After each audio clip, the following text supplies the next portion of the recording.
নমস্কার বন্ধুরা, তোমরা সবাই কেমন আছো? ডেইলি ফুডেজের নতুন একটি ব্লগে স্বাগত। তোমরা ব্লগটি দেখতে থাকো। ব্লগটি তৈরি করেছি সুন্দরবন নিয়ে। আমরা প্রথমেই সুন্দরবনে গিয়েছিলাম, গিয়ে তোমার লঞ্চে উঠে যাওয়ার সঙ্গে সঙ্গে আমাদেরকে দিয়ে দিল লুচি, আলুর তরকারি এবং ডিম। তোমরা ব্লগটি দেখতে থাকো এবং এনজয় করতে থাকো। ব্লগটি ভালো লাগলে অবশ্যই লাইক, শেয়ার এবং কমেন্ট করে জানাবে। যা যা লাগবে চেয়ে নেবেন, লুচি তরকারি যা লাগবে চেয়ে নেবেন, কিন্তু खाली पूरी खाओ, खाली पूरी सब्जी नहीं। जो का सब रोटी लगेगा, सब्जी लगेगा, बोल देना दे देगा। खाली सब पूरी दो।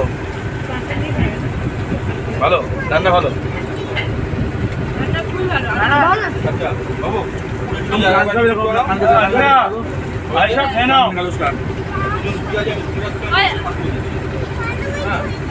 खान का এই দাদা একটু তরকারি হ্যাঁ তরকারি ওটা নিয়ে